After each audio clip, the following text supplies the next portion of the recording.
Hello everyone, मेरा नाम है अर्णव चक्रवर्ती और आज की इस वीडियो में हम डिस्कस करेंगे कि इंडिया में जेई मेंस और एडवांस्ड के अलावा बहुत सारे और भी इंजीनियरिंग एग्जाम्स होते हैं, पर आधे से ज़्यादा लोगों को पता ही नहीं होता।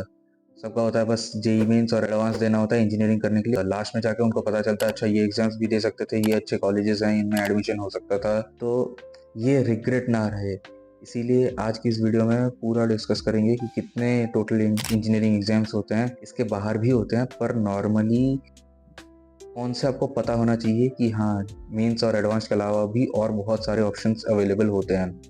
तो सबसे पहला, नॉर्मली सबको जो पता ही होगा, जेई मेंस का एग्ज़ाम होता है। तो ये चीज़ें तो आपको एनआईटी, ट्रिपल आईटी और जीएफटीआईज में एडमिशन के लिए जेई मेंस का आपका रिजल्ट यूज़ होता है। वहीं पे अगर बात करें हम लोग जेई एडवांस की, तो जेई एडवांस्ड का ऑलरेडी मैंने वीडियो बना के रखा है, तो वो उसमें देख लेना। नॉर्मली जेई एडवांस का यूज़ होता है आपका रिजल्ट आईआईटीज़ में एडमिशन के लिए, और आईआईटीज़ में क्या पैकेज होता है क्या नहीं होता है इतना तो आज मुझे बताने की ज़रूरत नहीं है। आज बात करते हैं कुछ और एग्जाम्स के बारे में जिनके बारे में नॉर्मली बहुत बच्चों को नहीं पता होता। उसमें से एक है बिटसेट। तो बिटसेट जो एग्ज़ाम है वो कंडक्ट करवाता है बिट्स पिलानी, और ये जो एग्ज़ाम है इसका एलिजिबिलिटी होता है 75% आपके चाहिए पीसीएम में इन 12th बोर्ड्स। उसके बाद आपका जो एग्ज़ाम पैटर्न होता है वो होता है कि आपका फिजिक्स, केमिस्ट्री, मैथ्स, इंग्लिश और लॉजिकल रीजनिंग टेस्ट किया जाता है। तो 130 क्वेश्चंस होते हैं, मार्क्स होते हैं 390 मार्क्स, नेगेटिव मार्किंग होता है -1 का, और 3 घंटे का एग्ज़ाम होता है। अब सिलेबस होता है वो नॉर्मली होता है एनसीईआरटी 11-12 का, पीसीएम का, और इंग्लिश बेसिक पूछा जाता है और लॉजिकल रीजनिंग भी बेसिक पूछा जाता है। और कौन से कॉलेजेस मिलता है आपको इससे, तो नॉर्मली बिट्स के 3 कैंपसेस हैं। एक है बिट्स पिलानी, दूसरा है बिट्स गोवा और तीसरा है बिट्स हैदराबाद। तो ये तीनों कैंपसेस में आपको एडमिशन मिलता है अगर आप बिट्स का पेपर क्लियर करते हो, बिट सेट। पैकेज क्या होता है भैया, मेन चीज़ तो उसी के लिए है। पैकेज क्या होता है, तो पैकेज होता है आपका 12 to 16 LPA for only CSE में बात कर रहा हूँ। नॉर्मली बाकी ब्रांचेस भी होते हैं पर उनका इतना ज़्यादा पैकेज नहीं होता है, पर हाँ, सीएसई का बहुत अच्छा खासा पैकेज होता है। और एक और चीज़ कि बिट्स जो है वो प्राइवेट इंस्टीट्यूशन है। नॉर्मली बिट्स का क्या होता है कि लोग ऐसे देखते हैं कि अच्छा बिट्स प्राइवेट इंस्टीट्यूशन होगा तो उतना कुछ ब्रांड वैल्यू नहीं होगा, पर मैं ये बता दूं कि बिट्स का ब्रांड वैल्यू कुछ आईआईटी से भी ऊपर आता है। तो बिट्स अगर आपका फाइनेंशियल आपको सपोर्ट करता है तो ऑब्वियसली आप बिट्स चूज़ कर सकते हैं, क्योंकि बहुत ही अच्छा ब्रांड वैल्यू है, बहुत अच्छा आपको एलुमनाई नेटवर्क मिलेगा। सारे के सारे ऐसे होंगे कि बहुत अच्छे फैमिली से आते होंगे, बहुत ही ब्रॉड कनेक्शंस आपको मिलेंगे, अच्छा स्टार्टअप कल्चर आपको मिलेगा, अटेंडेंस का कोई इशू नहीं रहता बिट्स में। एक और चीज़ होती है, तो अगर आपका फाइनेंस, क्योंकि बिट्स में नॉर्मली 25-30 लाख रुपए लग जाते हैं 4 साल के बीटेक के लिए, तो अगर आपका फाइनेंस आपको सपोर्ट करता है तो ये एक अच्छा ऑल्टरनेटिव हो सकता है as compare to JEE Mains या एडवांस्ड। अब आते हैं दूसरा जो कि एग्ज़ाम है, वीआईटी ट्रिपल ई। तो ये नॉर्मली वेलोर इंस्टीट्यूट के लिए होता है, और इसका भी कंडक्ट करवाता है वीआईटी यूनिवर्सिटी। इसका 60% एलिजिबिलिटी होता है, पीसीएम में आपको चाहिए 12th में।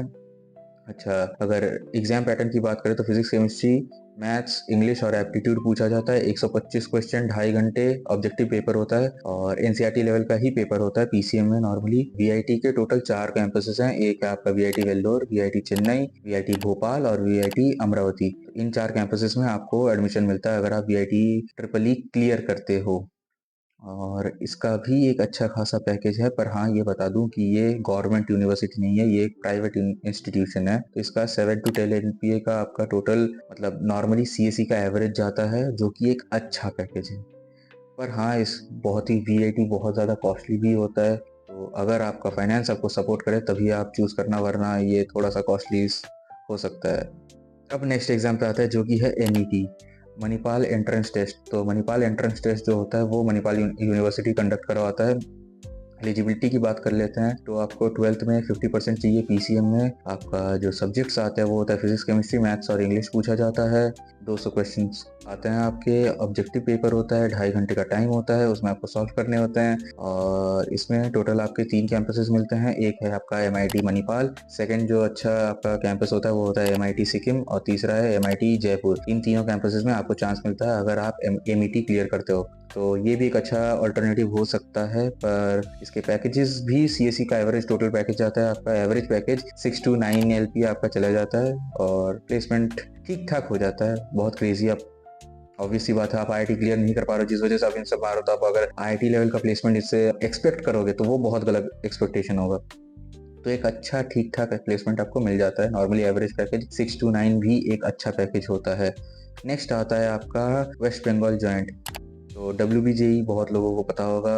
इससे नॉर्मली किसी को अगर WBJE पता भी नहीं होता तो जादवपुर यूनिवर्सिटी का नाम सबने सुना होता है। जादवपुर यूनिवर्सिटी भाई बहुत सस्ता कॉलेज है, 3,000 रुपये ईयरली फीस, 12,000 में बीटेक खत्म। पर उसका कंपटीशन भी बहुत ज़्यादा हाई होता है, तो उसके लिए आपको WBJE देना पड़ता है, जिसका आपका एलिजिबिलिटी होता है 12th आपको पास करना पड़ेगा, PCM आपके पास होना चाहिए। उसके बाद आपके 2 पेपर्स होते हैं, एक होता है मैथ्स का पेपर 1 और फिजिक्स और केमिस्ट्री मिला के पेपर 2 होता है। 155 टोटल क्वेश्चंस, मार्क्स 200, 4 घंटे का टाइम होता है, 2 घंटे 2 घंटे हर एक पेपर में। तो सबसे टॉप पे ऑब्वियसली बात है जादवपुर यूनिवर्सिटी है, अगर आप WBJE बहुत ही तगड़े तरीके से क्रैक करते हो। सेकंड में आता है आपका IIM कोलकाता आता है, उसके बाद आता है आपका हेरिटेज इंस्टीट्यूट। तो जादवपुर में तो करोड़ का पैकेज जाता है, ये तो सबको पता ही होगा। नॉर्मली आप WBJE अगर क्लियर करते हो, मतलब ठीक ठाक रैंक से क्लियर करते हो, तो आपको ऑलमोस्ट 12 to 15 LPA वाले कॉलेजेस आराम से मिल जाएंगे। और मैं ये एवरेज की बात बता रहा हूँ, तो बाकी समझदार तो आप हैं। नेक्स्ट एग्जाम की बात करते हैं, जो कि है MHT CET, महाराष्ट्र का एग्जाम है, कॉमन एंट्रेंस टेस्ट है। ऑब्वियसली बात है, अगर कोई स्टेट एंट्रेंस एग्जाम है तो उसमें आपके स्टेट के बच्चों को डोमिसाइल कोटा मिलता है, तो उनको पहले एडमिशन दिया जाता है, उसके बाद फिर आउटसाइड स्टेट्स को अलाउ किया जाता है। अगर आप उस पर्टिकुलर स्टेट से हैं तो बहुत अच्छी बात है, वरना आपको थोड़ा ज़्यादा कंपटीशन झेलना पड़ेगा। अब आते हैं तो महाराष्ट्र वाला जो एग्जाम है MHT CET में, उसमें आपके सब्जेक्ट्स होते हैं फिजिक्स केमिस्ट्री मैथ्स। क्वेश्चंस होते हैं 150 क्वेश्चंस, 200 मार्क्स का पेपर होता है और 3 घंटे टाइम होता है। इसमें अगर आप क्लियर कर पाते हैं तो जो टॉप कॉलेजेस होते हैं वो होता है आपका COEP पुणे, एक होता है आपका VJTI मुंबई आता है, SPIT आता है। ये सारे अच्छे कॉलेजेस हैं, इनका नॉर्मली 8 से 10 लाख का एवरेज पैकेज चला जाता है। अब बात करते हैं नेक्स्ट कॉलेज की। मैं एकदम बहुत फास्ट इन सब खत्म कर रहा हूँ, क्योंकि बिना मतलब का टाइम वेस्ट करके फायदा है नहीं। जो नेक्स्ट कॉलेज आता है वो है आपका SRMJ ट्रिपल ई। इन्होंने क्यों दिया है इनको पता है, मतलब ई पे ई लगाते जाओ, जो भी हो। SRM यूनिवर्सिटी इसको कंडक्ट करवाता है। एग्जाम जो होता है वो PCM होता है। के एग्जाम्स में इंग्लिश होता है और एप्टीट्यूड होता है, 125 क्वेश्चन, 2.5 घंटे का टाइम। और आपको जो इसमें कैंपसेस मिलते हैं वो होता है आपका SRM चेन्नई जो मेन कैंपस है, उसके अलावा आपको दिल्ली में एक कैंपस मिल जाएगा और अमरावती में एक और कैंपस मिल जाएगा। 6 to 8 LPA का आपका CSE का एवरेज पैकेज है।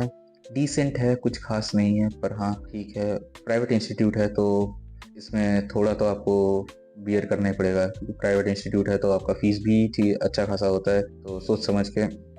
अब आते हैं एक और एग्जाम जो कि है कॉमेड के। तो कॉमेड के नॉर्मली बेंगलोर के कॉलेजेस के लिए, मतलब कर्नाटका के कॉलेजेस के लिए नॉर्मली लोग देते हैं, क्योंकि बेंगलोर में बहुत लोगों का होता है कि टेक हब है, तो बेंगलोर में अगर पढ़ाई करेंगे तो जॉब वॉब अच्छी मिल जाएगी। तो अगर इस हिसाब से सोचना है तो कॉमेड के आपके लिए बेस्ट एग्जाम होगा। कॉमेड के आप दे सकते हैं बेंगलोर के कॉलेजेस में पढ़ने के लिए। आपका एलिजिबिलिटी होता है 12th पास होना चाहिए, PCM में होना चाहिए, PCM का एग्जाम होता है।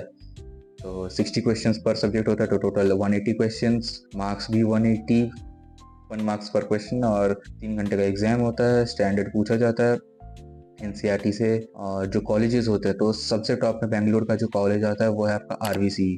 और RVC बहुत ज़्यादा तगड़ा कॉलेज है, मतलब बहुत क्रेजी एलमनाई नेटवर्क होता है आपका।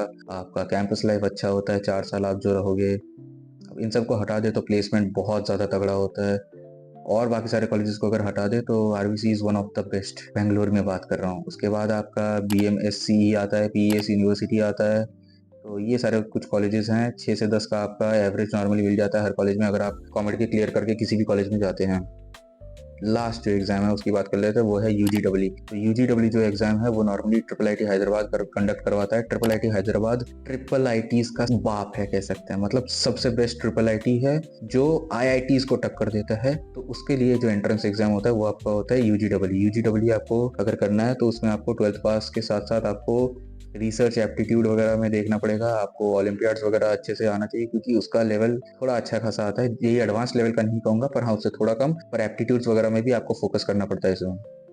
अब आते हैं नॉर्मली आपका मैथ्स का पेपर होता है, नहीं तो रिसर्च एप्टीट्यूड का टेस्ट होता है, और बहुत सारे इंटरव्यूज राउंड्स भी होते हैं। तो ये थोड़ा सा हटके है बाकी सारे कॉलेज मतलब एग्जाम से। पर हाँ अगर आपको IIIT हैदराबाद मिल गया तो उसका ब्रांड वैल्यू भी उतना ज़्यादा होता है, एलमनाई नेटवर्क बहुत तगड़ा होता है। प्लेसमेंट की बात ना ही करूँ तो मतलब 20 से 30 का तो एवरेज जाता है यहाँ पे। कुछ कॉलेजेस का हाईएस्ट पैकेज होता है, IIIT हैदराबाद का वो नॉर्मल एवरेज पैकेज है कि बच्चे इतना तो लेके ही जाते हैं। ये बहुत सारे एग्जाम्स है जो मैंने बताए आज। इन सारे को और ज़्यादा डीप में जानना है, गूगल करो, जानो। मैंने ऑलमोस्ट सारी चीज़ें बता दी, फिर भी अगर किसी एक पर्टिकुलर एग्जाम के बारे में और ज़्यादा जानना है, गूगल करो और सीखो कि कैसे क्या करते हैं। बहुत सारे एग्जाम्स होते हैं, लोगों को पता नहीं होता तो देते नहीं है। बस आज के वीडियो के लिए इतना ही रखते हैं, मिलते हैं नेक्स्ट वीडियो में। बाय।